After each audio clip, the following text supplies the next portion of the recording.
In the years she has been teaching English at Madison High, our Miss Brooks has always felt she was as well qualified as any other teacher to be head of the English department, an opinion, unfortunately, not shared by her principal. Recently, however, when there's been a choice between two teachers for something, he has given Miss Brooks the nod. Not only has he given me the nod, but most of the time he's gone to sleep entirely. But over the last month, there has been a change in Mr. Conklin's attitude toward me. And last Wednesday, he indicated that if I could keep out of trouble for the next few weeks, I might actually be the head of the department during the second semester. Since my landlady was away, her sister Angela had charge of our household for a few weeks. I told her the news at breakfast Thursday morning. It was apparent that Angela was choked with emotion because from her first words I could see she could barely contain her enthusiasm. Connie, please pass the French toast. Angela, is that all you have to say? No, dear. Pass the strawberry jam, too. Angela, I tell you something that could be of tremendous importance to me, and you react as if it was practically nothing. Oh, it isn't that I'm not happy for you, Connie, but I'm so worried about Minerva these days, I can't get enthusiastic about anything. You mean because she's been so quiet lately? Yes, dear. It's been going on for over a week now. Nothing I say or do seems to arouse her interest. Why, formerly just the word mice used to start her mewing all over the place. Well, let me try, Angela. Minerva, listen to me, Minerva. Mice, sweet cream, goldfish, canaries, Sam. Who's Sam, dear? Well, you remember when Minerva had that litter of kittens a year ago? Sam was the cat passing out the cigars.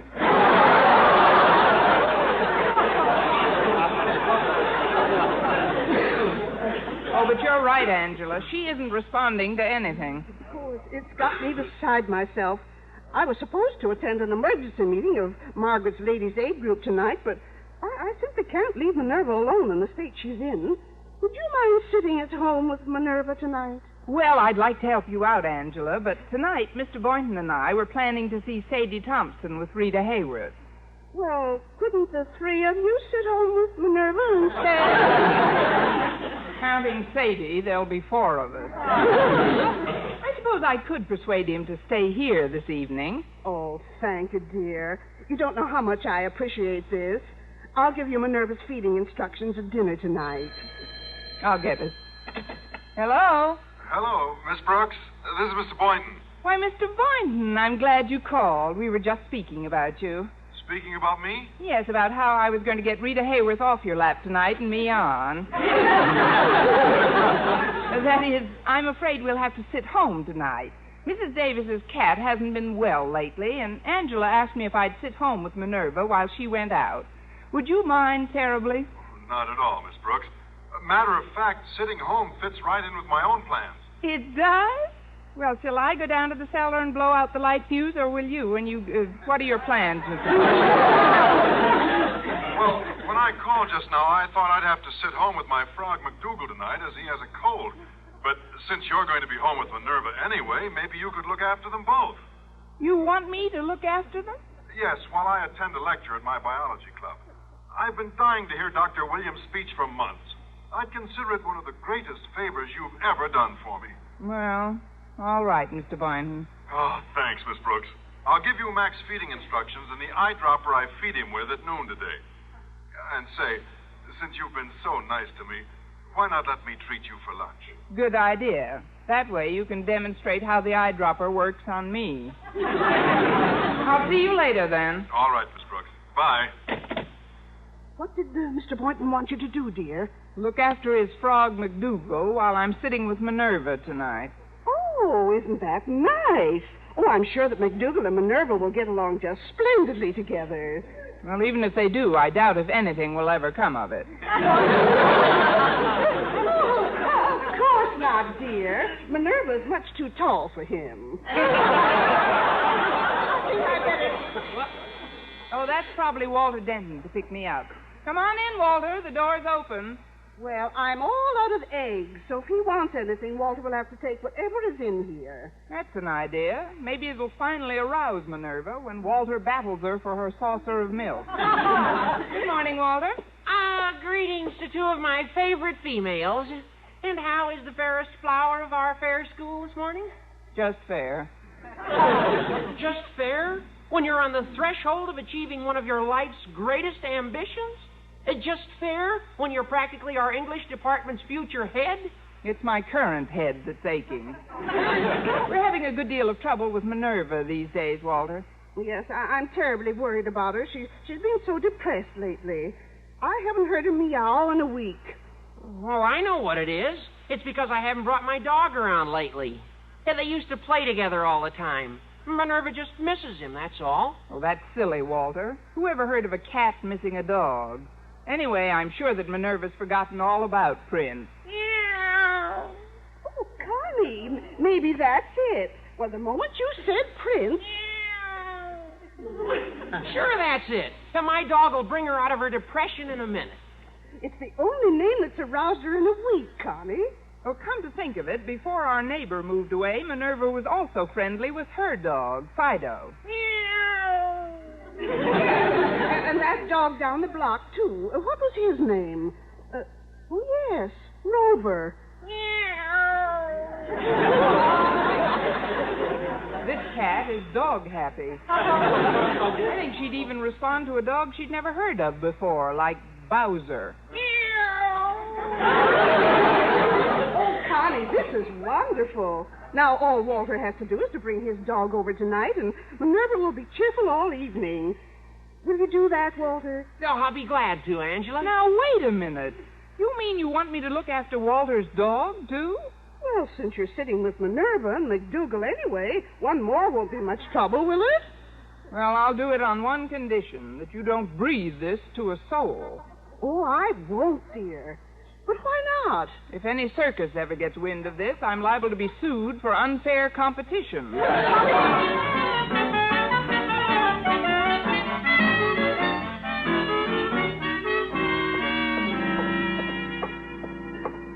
Well, it looks like you got us to school in plenty of time this morning, Walter. I think we should be... Morning, Miss Brooks. Oh, good morning, Harriet. Hi, Dreamboat. Hello, sweet stuff. Hello, Glamour. Hello, swoon girl. Hello, Moon Glow. Look, can I break in on the five of you for a minute? Harriet, what kind of a mood is your father in this morning? Oh, just fine, Miss Brooks. If you're still worried about becoming head of our English department, you're practically in. Daddy said he intended stopping over to seeing you one of these nights. Yeah, well, she'll sure be in tonight. There is an animal in town she isn't sitting with. Her house is going to look like the Johannesburg Zoo at feeding time. I've never seen so... I'm one laughing hyena short. Care to join me? As a matter of fact, I am animal sitting tonight with Mrs. Davis's cat, Walter's dog, and Mr. Boynton's frog. Well, that's a coincidence, Miss Brooks, since I'm babysitting with little Horace Anderson tonight. You're babysitting tonight? Oh, but tonight's Bull Jones's party, and you promised to go to it with me. Is that tonight, Walter? Oh, gosh, I forgot all about it. Well, I don't see how I can possibly... Say, wait a minute. Maybe I still can go with you. How, she said, with the knife already sticking 3 feet into her back. Miss Brooks, since you're going to be home anyway, would you mind sitting with Horace, too? Well, he's only 8 months old, and he's absolutely no trouble. I'm sorry, Harriet. I'd like to help you out, but I have my hands full as it is. Well, just as you say, Miss Brooks. But, I suppose I needn't remind you that I see Daddy day and night, and I know how important becoming head of the English department is to you, and a well-chosen word from me here and there must... Just tell me what temperature Horace likes his bottles, Harriet. Oh, then you'll do it, Miss Brooks? Oh, gosh, you're a peach. I know Mrs. Anderson will be delighted you're looking after her baby, too. Now, I don't know whether Mrs. Anderson will be so happy after tonight, Harriet. At 8 months, the child picks up the habits of those around him very fast. But why should that bother Mrs. Anderson? After tonight, Horace might decide to jump 12 feet in the air and start licking her face. Well, as things have worked out tonight, I'm going to babysit with Mrs. Anderson's baby, Mrs. Davis's cat, Walter's dog, Mr. Boynton's frog, and unless I run into Sabu, that's it. But at noon, I had other things on my mind, principally how I could solidify myself with Mr. Conklin. I decided that the best way to do it was to be as cooperative as possible. So at noon, I assumed Harriet's duties and brought him his daily tray of food from the cafeteria. When Mr. Conklin saw me coming into his office with the tray, he thanked me in a rather unusual way. Miss Brooks, don't come a step closer, or I'll scream for help. But, sir, this is just a tray of food for you. I know who it's intended for, and I warn you, I intend to defend myself to the limit of my strength. Oh, I wouldn't spill any of it on you, Mr. Conklin. And anyway, how could I when there's a whole desk between us? With a tray of food in your hands, I wouldn't feel safe with the Mediterranean Sea between us. Now, please put down that tray. Yes, sir. Now, you put down that lamp. Oh, yes, sure. Well, as long as I'm here, sir, is there anything I can do for you? My, I've never seen your desk so cluttered before. I'd be glad to straighten it if you... Miss Brooks, I'll thank you to keep those 10 crazy, mixed-up thumbs of yours off my desk. Every time you mean to be helpful, things happen to me that are not even mentioned in Wildcat Accident Insurance policy. Shall I enumerate? I'd rather you didn't. September, the typewriter on the foot incident. Cost to me 1 fractured toe. October, the swivel chair caper. 1 sprained wrist. November, November was a good month. The surprise waxing of the office floor episode. Cost, 1 cracked sacroiliac. December. Nothing happened in December, sir, and I can prove it by your medical chart. That is, nothing did happen in December. No, you're right, and that's why I'm finally considering you for head of the English department. If one can forget your psychopathic quirks, you are capable, popular with the students. And I'm neat, clean, healthy, thrifty, thoughtful, decisive, and ambitious. I'll work as I've never worked before, do anything you want, absolutely anything. I'll be ideal in every way. You'll see, just ideal. Now, do I get the job? Do I? Huh? Do I? Do I get the job? Down, girl! I'll make a bargain with you, Miss Brooks. Keep out of my hair until the end of this semester. Do absolutely nothing to tease, hurt, or molest me, and the job is yours. Oh, thank you, sir, thank you. I'll be very careful, sir, very careful. Now, is there anything else I can do while I'm still here? Yes, there is one more thing you can do, Miss Brooks. And what's that, sir? Leave. A great deal of work to do. Oh, yes, sir. I was just leaving this second. I was on my way out, just departing, leaving at once. Goodbye, sir. I doubt if the woman will ever make it. Oh, well, I've done all I possibly... Hello, Osgood Conklin, principal speaking. Make it brief. I'm a busy man. Hello, Osgood. Herbie. Herbie? Yeah, you remember. Your brother-in-law. Listen, Osgood, you know that house next to yours? The one that's been empty for 6 months? I ought to, since I emptied it. That is, I inspired the neighbors to leave. Oh, you did? Yes, they had a ridiculous 5-year-old child who practiced on the piano from morning till night. Sounded like a 4-year-old. Yeah, I know how much you hate noise, Osgood. Well, I have a client, a Mr. Perkins, who also hates noise, and he will buy that house next to yours, providing I can convince him that you're a quiet neighbor. You know, no babies or animals. Indeed. Well, there are certainly no babies and absolutely no animals around my place, except for my daughter's idiotic boyfriend. I know.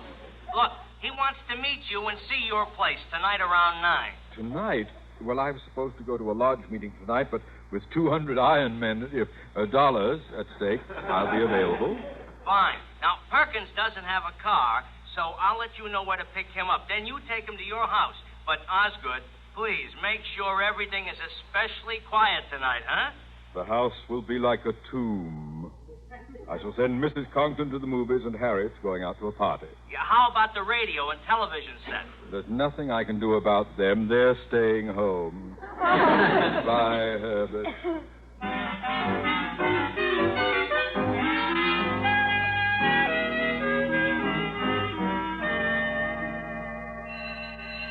All right, class, dismissed.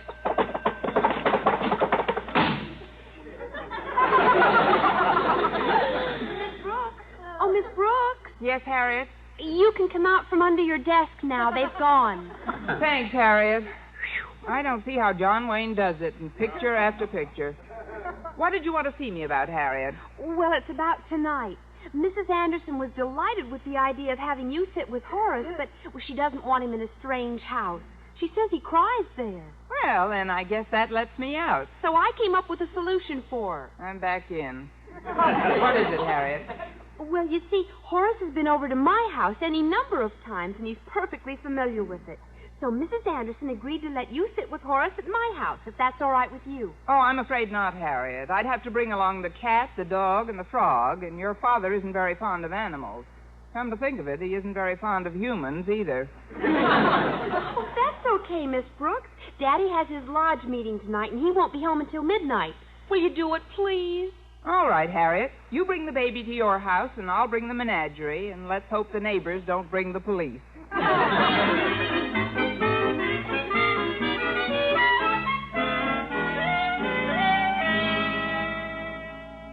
All right, attention, please, while I call the roll. Minerva? Meow.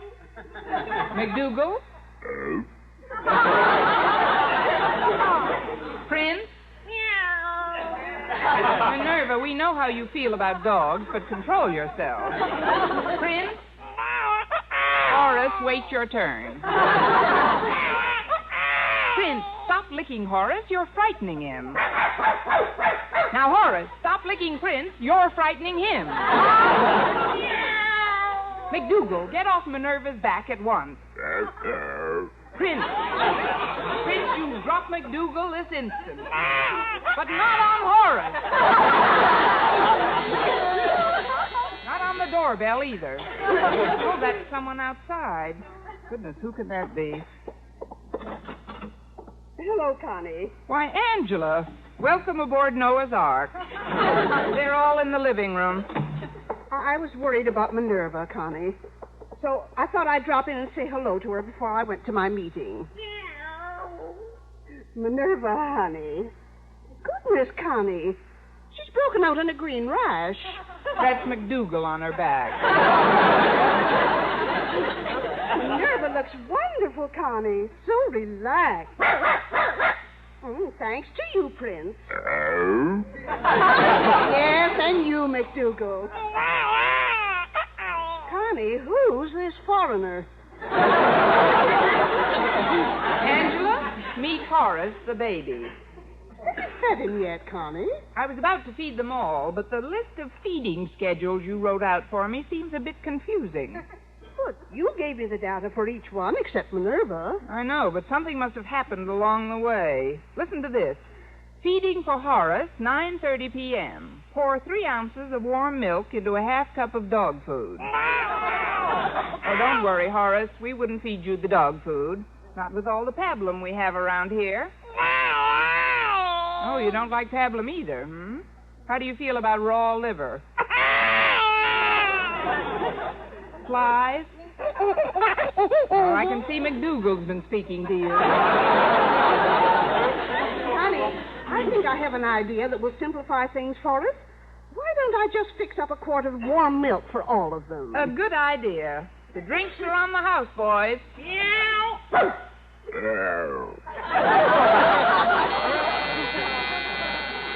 Who can that be? It's either Harriet or Clyde Beatty. You go into the kitchen and fix up that milk, and I'll get it, Angela. All right, dear. Why, Miss Brooks. Mr. Conklin, I didn't expect you until midnight. What are you doing here now? I lost my glass slipper, and the prince chased me all the way home. May I inquire what you are doing in my home, Miss Brooks? I'm sitting, Mr. Conklin. What's the matter? Park bench get too cold? Well, I can explain, sir. Never mind. Now, listen, Miss Brooks. I have an opportunity to earn a $200 commission tonight. $200? Yes. Mr. Perkins is coming up the walk now. He's thinking of purchasing the house next door, but first he's visiting us to convince himself that we're quiet neighbors. You see, he hates noise. He wants to be sure there are no babies or animals around. Miss Brooks, what is it? Your cheeks are flushed. You're trembling. Have you caught something? No, but I'll be catching plenty soon. I'll be all right in a moment, Miss Conklin. Well, quite a place you've got here, Conklin. Oh, is this your wife? Heaven forfend. This is Miss Brooks, Mr. Perkins. She's one of my English teachers, whom, by the way, I'm considering as head of her department. But not for long. That is, what are we all standing around in the hallway for? Why don't we go out for a nice, long, brisk walk? After all... What was that? My throat. I have a cold. Well, that's strange. I could have sworn it was a... Oh, that sounded like a frog. I know. With the cold, I always get a frog in my throat. What is going on around here? I'm certain that was a cat. Well, once in a while, a stray dog or cat will pass by outside. Like he says, once in a while, a stray baby dog or baby cat will pass by. Mr. Conklin, do you have a baby in this house? It sounded as if there were one in the next room. Oh, but that's preposterous. I assure you, Mr. Perkins, there are no babies or animals in this house. Follow me into the living room, please. Just a moment, sir. Miss Brooks, kindly remove your body from my path, or I shall be forced to trample it into the dust. Follow me, Mr. Perkins. Now, there, Mr. Perkins, you can see for yourself. There's nothing in this living room but a dog, a cat, a frog, and a baby. And as I've been telling you for the last hour, you'll find that your house is in the quietest neighborhood that you could possibly find. No matter where, there's nothing in this living room but a dog, a cat, a frog, and a baby! Gang, meet Mr. Conklin. Miss Brooks? Yes, Warden. Mr. Conklin. Please explain to Mr. Perkins what all these animals are doing in this house. I know there's a clear, logical explanation somewhere. Oh, of course there is, Mr. Perkins. I brought in the animals myself to sit with. You brought them in to sit with? Mr. Perkins, believe me, all her logical explanations sound like science fiction. Don't you blame this poor woman, Conklin. As far as I'm concerned, you can find another neighbor. But, Mr. Perkins, please, if you'll only... No, Mr. Conklin, no. The saxophone is a difficult enough instrument to master, and I simply can't be disturbed by all these animals and this baby while I practice. Saxophone? You play the saxophone? I practice 3 hours a night, and all day Sundays. You play the saxophone all day Sunday, too? I do. Well, I am sorry you don't like my animal collection, Mr. Perkins. And as for this infant, she's the finest baby girl I've ever had. Take it easy, Horace. He didn't know. Well, I'm certainly glad I found out about all this in time. Good night, sir. Yeah. And good riddance. Now then, Miss Brooks, will you kindly give me the facts as to what you are doing in my home with this miniature zoo? But I gave you my explanation, sir. Oh, come now, Miss Brooks, the truth. Well, if I give you another explanation, will you consider me for head of the English department next term? N.O. Now, the 3 animals, Miss Brooks, where did they come from? Well, sir, I was babysitting for Mrs. Anderson's baby. I see. And I thought it might get a little lonely. Yes? So I insisted my 3 friends come along, and we've had the craziest bridge game you've ever seen. Oh, after persuading Mr. Conklin to at least consider me for head of the English department for next year, Angela and I brought Horace and the rest of the menagerie back to our house. Once there, Horace crawled out of his baby blanket and played with the animals until Mrs. Anderson came by to pick him up. Shortly after she left with him and the other animals had been called for, Angela began looking around for something. Where did Minerva go? Did you notice, Connie? I believe she's in her box in the kitchen, Angela. Oh, of course. Well, let's go in and say good night to her. I'm sure she can tuck herself in, but all right. My, she was cheerful this evening. I've never seen such a change in a cat before. No, the change was remarkable. Well, here we are, dear. I see her moving under the straw. Good night, Minerva. Good night, honey. I've heard of remarkable changes before, but this is ridiculous.